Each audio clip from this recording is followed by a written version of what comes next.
Hi, I'm super happy to be with you today, to be spending time with you today. Time has become one of my favorite things. So we're gonna take it slow at first. When I was contacted to come here, I was so excited because one of my favorite things about the NFB is the sharing, the cross-pollination, and just this place where we can show each other what we do. So I wanted to come here with a breakdown of some of the techniques I do, but before I get there, I'm going to present me to you, which was a bit of a gymnastic to do so. I want to thank the Cinémathèque. Thank you so much for having me. Thank you for making it here. I've been doing this for 15 years, and for the most part, I've been avoiding festivals. I've been avoiding showing my work and talks like this ones, I guess. So it means a lot that you came, and it means a lot that I'm here to do this. So thank you for being here.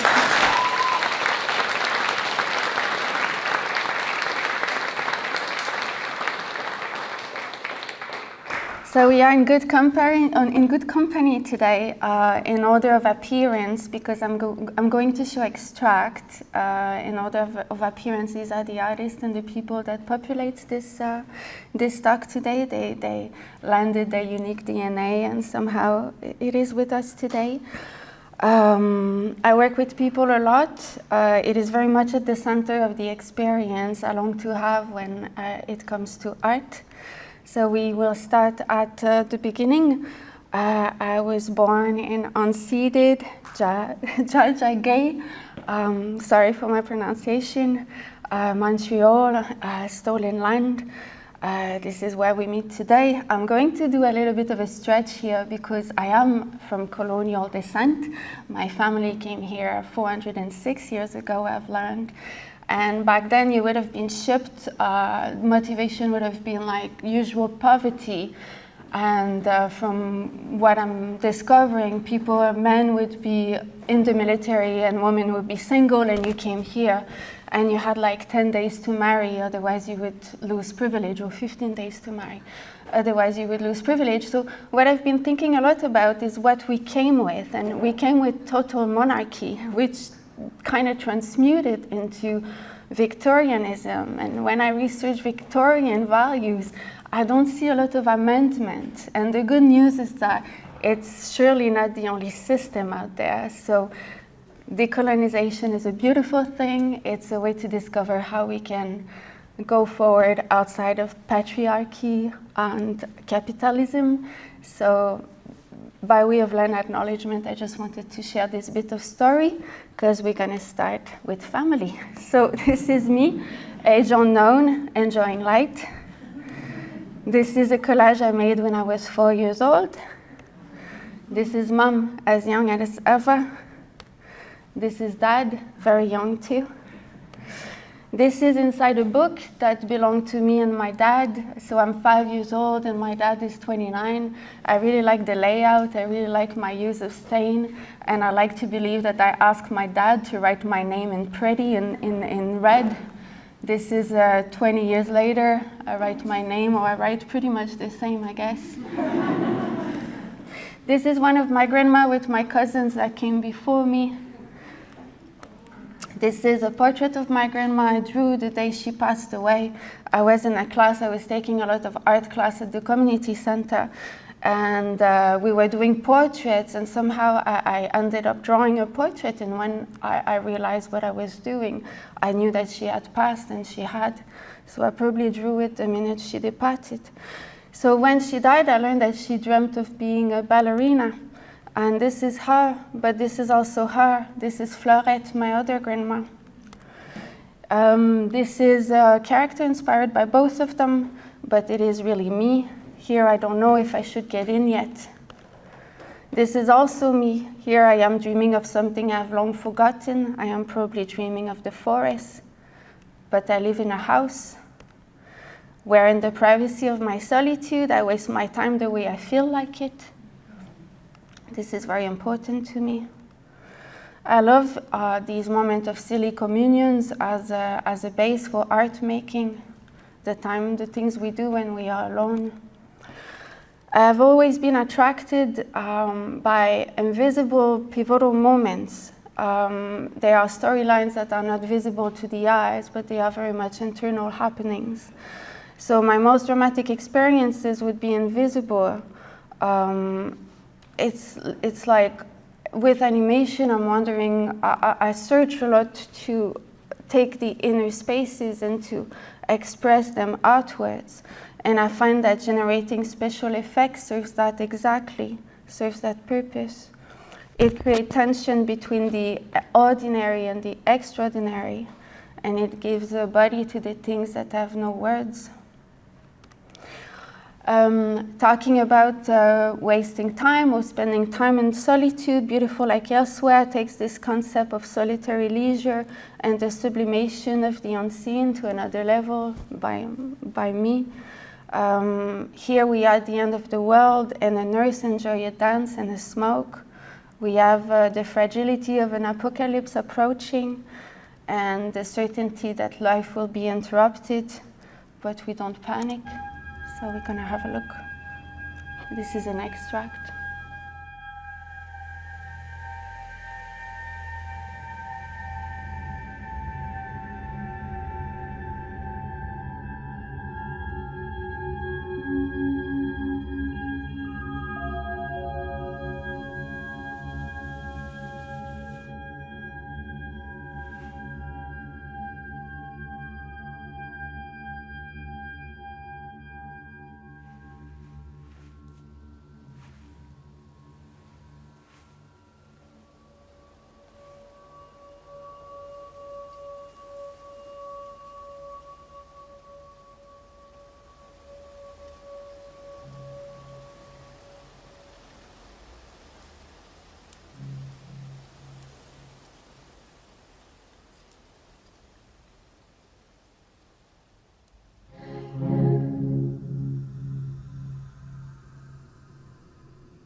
So this is an extract of a Beautiful Like Elsewhere, Bouquet-Maillard. I worked with amazing animators. A lot of the animation you saw in there were made by different artists. This is not how the story ends. There's a whole new world beyond the end. There are things that haunt you from a film to another. These are hands from Beautiful Like Elsewhere and hands in My Little Underground. And there are things that haunt a film. Here, we seem to be, this is a montage of a film I made called Afloat at Dawn. And we are traveling somewhere between the upper world and the other world, and we don't really know who controls who and what controls what. I never really trusted that boy. I really like strange symmetry, you know, things that reflect onto one another, but they're not a perfect fit. I'm really obsessed with those. So within animated dreamscapes, women in bears wander, searching for the experience that will define being. This was written by my friend Frances, and this is a gift she gave me for my bio. This is my favorite lines of my bio. And I think it describes my work so well, and it's in a way. So I know there are some students here, and I know that Frances is doing another mentorship with Volta. So anyone who graduated this year, I encourage you to apply. She's amazing. So this statement is very true. It applies very well to the first film I made called The Occupant. The Occupant with double P's. It's very exclusive. This was made on 35 and 16, so this is why I can't really correct the title. I can't correct the title with a mistake. I extracted the main storyline. Here we go.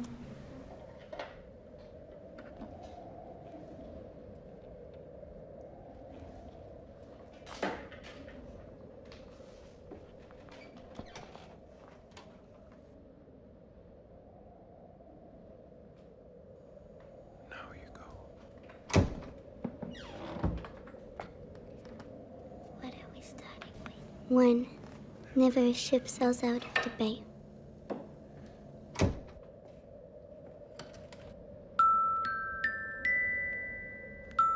The further away you go, the closer to home you get. It is true by way of geography. As you go along, you forget a few things, or is it that you strongly remember others?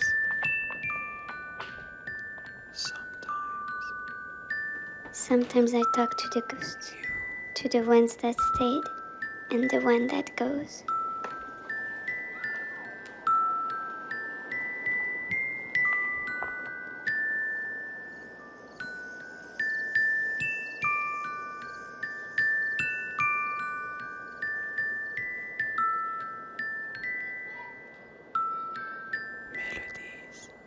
Melodies that are by distance the sweetest.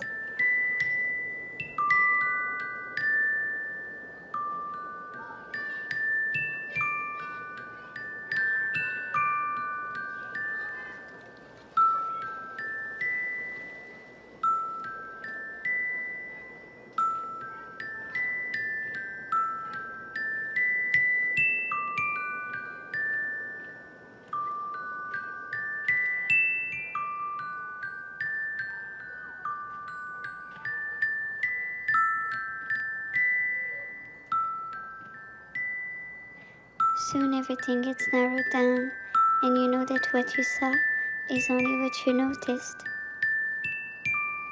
You try to remember the way you imagined the world.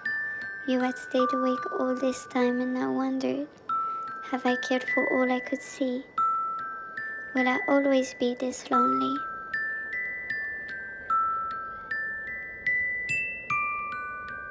The further away you go, the closer to home you get. If you keep on moving, that is.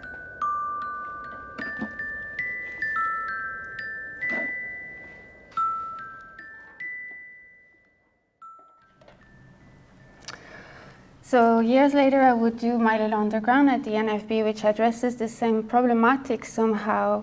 Should I keep going, I ask. Yes is the answer, you must. These are the conversations I have with myself. So My Little Underground was designed around this one statement I wanted to make. I wanted the whole film to be a journey towards a delivery of sort. But it was also yet again a kind of attempt to express or describe this otherness that I feel.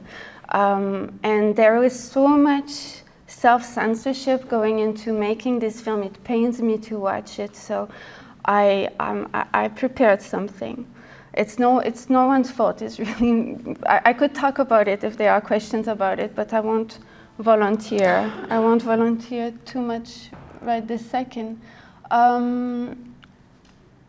Please excuse my jumping around. Okay, so the last sentence is I love you and I won't let you die. So there's a voiceover delivered by me again, which is, as you know, it's very hard to hear yourself this way.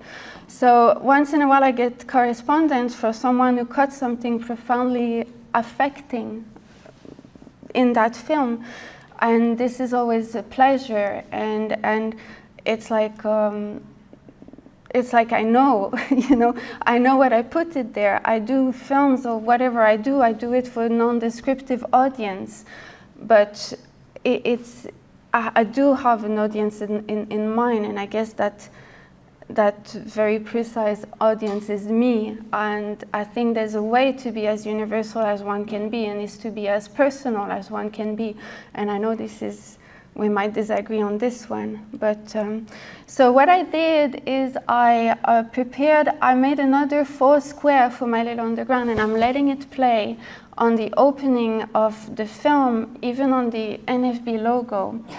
And I'm just leaving the first segment of the narration because I think it speaks also for another sentiment, or you know, it speaks for a sentiment that I'd like to share with you. Let's see what it does. Let's see what it creates.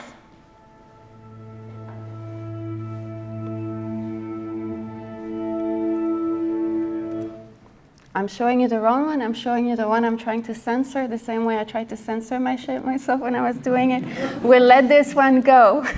We'll let it happen.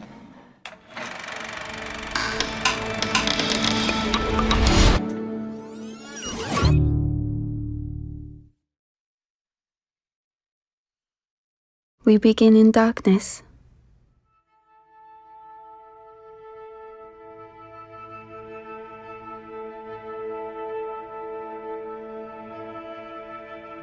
We let it come upon us. For at last, this is how we see the light. When all ceases to matter, new places unfold.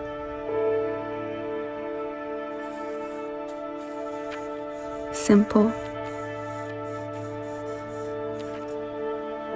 kinder.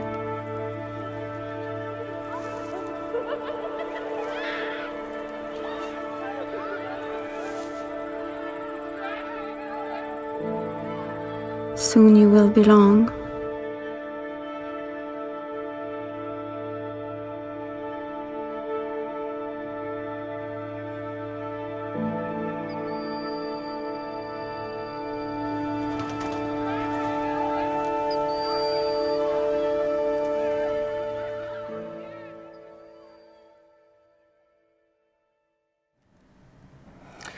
I think that to some extent with animation or with film, I write my own lullabies, and here's an intentional one, La Traversée. It was made, I wanted to try my hand at children's film. I am very interested in this exercise, and I think I'll come back to it eventually. But I'd like to share with you La Traversée. We're going to watch it from beginning to end.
So now this is what I prepared for you.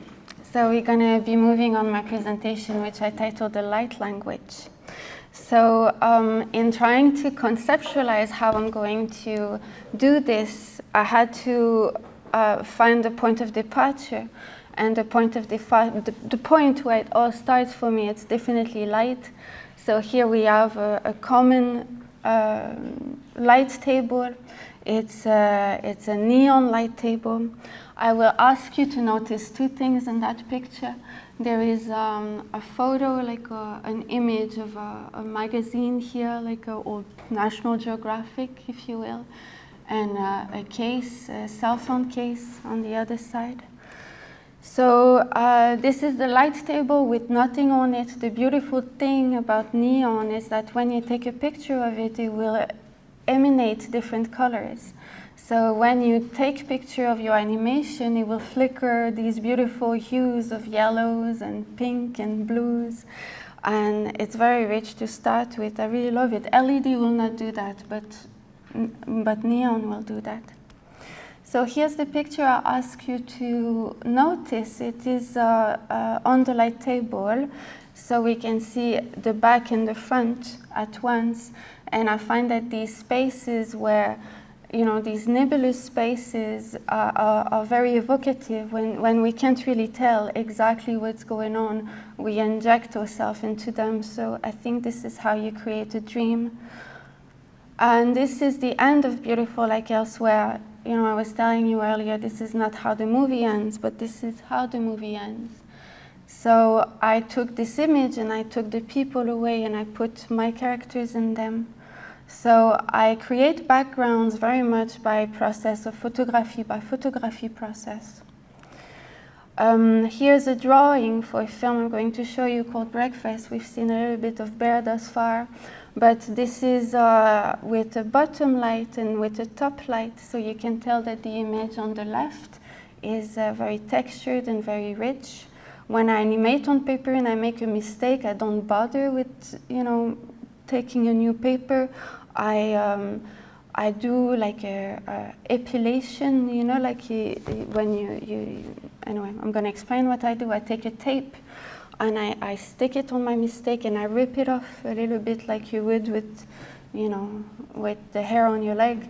So it gives it makes a hole, but it gives texture. So when you animate, you create this world that is just a testimony of the process, and it's so rich, Here is a paper bag. This is a pizza bag, and this is a trick I've been carrying around and been sharing with people. But when you buff oil on paper, it becomes translucent. And this discovery came with this image. I folded the paper bag like a mountain, and put another piece of paper on top of it, always with the light from behind, and yeah, I made a mountain. So I'm going to go a little bit more technical, because what I want is for you to get, I would like when you walk out of here to understand how the image were built. So I'm just going to go a little bit technical with this one. So we have a cutout drawing of a girl. We have a paper Scott towel, something I use to just clean after myself, and somehow these stays with me forever. It's like I destroy artwork, but the cleaning material stays and they become texture for my work. I can carry them for 10 years. It's insane. So I'm just going to use the image on the gauche-droite on the right as an example, as a technical example. So follow me. So we have two layers. We have the Scott towel, or we have the stain, and we have the drawing.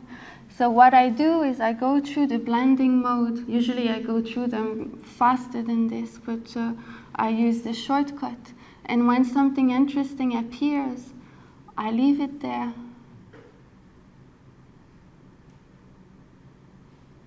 There we go. And then I invert the layer to see what might be hiding in its negative version.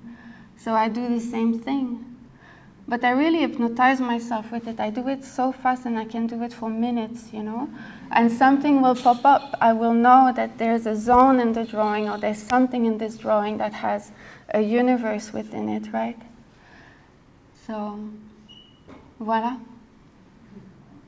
So now if you look at this drawing, you can kind of have a sense of how it was created, right? We know there was light underneath and there was some blending mode going on, and you know, it was one of the best versions I could find with whatever was before me. A lot of my practice has to do with this. So I'm going to show you Breakfast. It's a tiny musical, so we've seen Bear earlier. This was done while in residency in Wales, so it was done out of my suitcase, which contained my light table, some animation paper, and I'll show you some of the equipment later because I have pictures. But here's Breakfast.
Sometimes I feel I know my life by heart. Sometimes I feel I know my life by heart. Sometimes I feel I know my life by heart. Sometimes I feel I know my life by heart.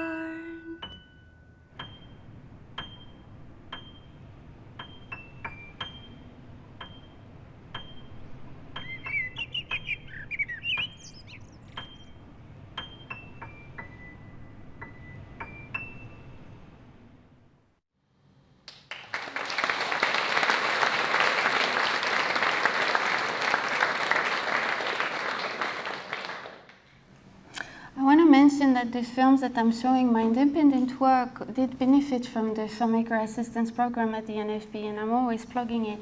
But it's amazing if you're an independent filmmaker and you want help with your post-production. So it helps bring your work to to a new level of production quality, maybe, and then it can, travel with the other films when you're done with it, when they're done with it. But it's a wonderful technical services that they offer, and I certainly learned a lot going through post-production of my films. So this is beautiful Aberystwyth. It's a little coastal town, and this is the sea. This is the rolling sea for Rolling Bear. This is Aberystwyth. This is what it looks like. So the village you see in the opening is really much the village, I think. It looks like it. These are the markers they sell at the corner store. I bought so many of them. And this is the forest. It was the forest surrounding this space. So that is also in Breakfast. So this idea of setting up a sandbox. These are the elements I work with, and it works with people as well. These are the talents I work with. They are always at the base of the creation. They are always at the base of the exercise, and they become the ingredients for the piece. And I want to go into, I'm not bringing a lot of commercial work, even though I did, I did a lot of that, but I want to use some work I did at the NFB here. This is by Robin McKenna. It's Tanadula. So I did the art direction with Sharon. She did the animation and way more. Yeah, we worked together on this film. But what I want to say is that we were dealing with a filmmaker who was from live action and we were from animation. So how do you bridge that? You know, how do you? So we had the filmmaker provide us with archival material, but also with her own footage that we would then, so she would have a bit of an editorial power over a film, right? Because when we animate for non-animator, it's a weird, you know, it's a weird equation. Every time you need to, every case is different. But so she would film our character, and we would, Sharon would block out what we didn't need, and furthermore use, this is sandpaper, this is gesso, these are like dirty tools, and pastel, black pastel. So the idea was to just damage the photocopy, you know, like you print those frames, but you know, like I was saying earlier, you give a little bit of history to the image, so it becomes very textured. So this is how we achieved this. That became the sandbox for this project. I want to bring you back to the studio, to where we started. This is my phone looking through these goggles. I just want to talk to this act of creating images that don't exist in the world. They exist in the lens, they exist for your camera. And my work is really much rooted in that. I don't really waste time drawing. It sounds so bad. I wish, I dream of it. It's like I dream of being an animator, but somehow creative compositing is my easy language. So, okay, two different ingredients. We have stencil, which I will elaborate on, but we have another sheet I use for, you know, for protecting surfaces or cleaning. So this is on the light table. I did a little jam, but what I wanted to show you is, you see the image on the left where there's a fold. So what we have, I'm just going to be a little bit clearer maybe, but what I did is I put the stencil, and on top of it I put the dirty paper, right? So on the left where there's a fold, we see the letter a little bit more crisp, and where the paper bubbles, it creates a kind of a fluid, a blur, right? Do you follow me? Yeah. Okay, so this is very important. So this is just a jam, different style. So going back to this idea of having things between the artwork and the lens, and how the distance between that, we'll call it a film maybe, I haven't devised a language for it, but that translucid film, you know, the way it touches your object and the way it diffuses the edge, right? So that could be paper buffed with oil, that could be, like, that can be whatever you want, right? But here I took the third picture feeling that if I were to invert it, it would look very pretty, and I think it looks very pretty.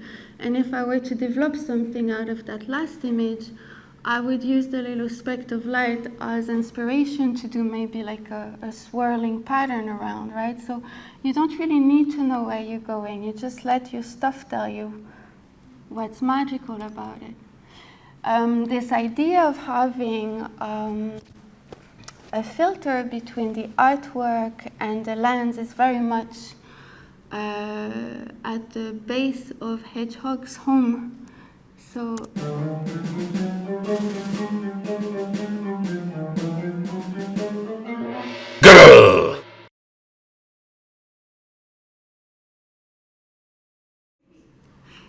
So this is Eva looking like her film. It's seen through a dirty window, but it's seen through a dirty lens. Obviously, you don't dirty the lens, but you would use some sort of plastic and let your greasy finger run through it. You know, here's my cat. You know, I told you, remember that case for the cell phone. So this morning I took the translucid case for the cell phone earlier. So this morning I took photos of my cat through that case. You know what I mean? You take it out like this, and you go like this, So this is how you also build a dream. you just haze it. The influence of it comes from before Photoshop, before digital alteration. You would have it. I always refer to it as like wedding filters, but you have special effect filters. And when I discovered them, I got nuts about them. But here it's fantastic because these are stars filter, and you have 16 ray, you have 4 ray stars, you have 8 ray stars, and this is what they look like, right? So in between, in between dirty filters and split up filters, you can and light, always light, you can create a lot. So these filters, they work when you have a highlight. They work when you have a very crisp highlight. So I want to move into stencil and light. This is a test that I love. I'm so in love with it. And you'll see I'm using a star filter because eventually the light will hit the lens and it will go poof. And I don't know when that is. You need to keep your eyes peeled, I guess, but see? So this was a test I did for Francis and her film, The Orchid and the Bee. This is a VR experience now, a dome experience. We can watch the trailer for it.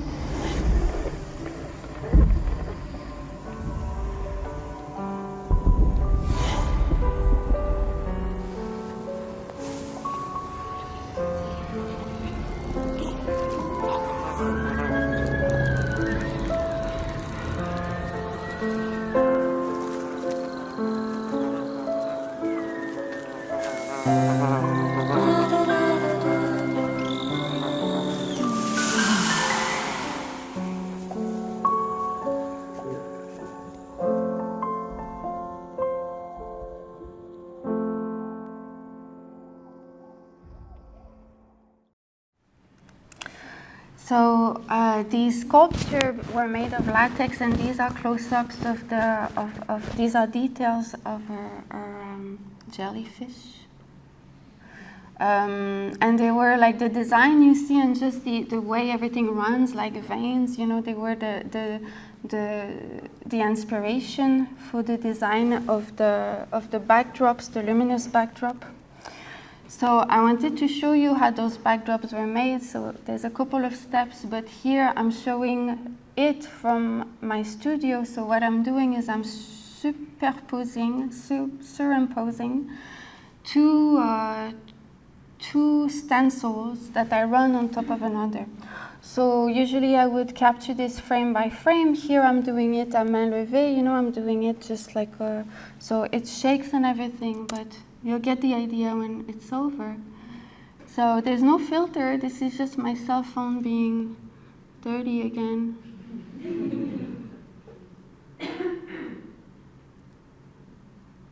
But it's that moment where the light hits the lens, and if it is condensed, it's wonderful. So here I'm revealing what it is, really, and this is what it is. So I have a pattern on the left and another pattern here, and I put them like this, like an X, and I run the top one, I run the one on top over it, so there's enough of a broken pattern so the eyes don't see this pattern, we don't repérer, we don't notice it. I don't know why, my French is kicking in, So wonderful happening in the world of craft. There's so much gadget that came out as of late that just makes animation and special effects so much more exciting. And for me, this is one of them. This is a matte cutter. So you can take those things weren't cut by hand. They were cut through images, either PNG or JPEG. And the beautiful thing with them is like you work out your registration, and then you can start animating light for real. So this is a sequence, this is a fire. So yeah, here's party lights.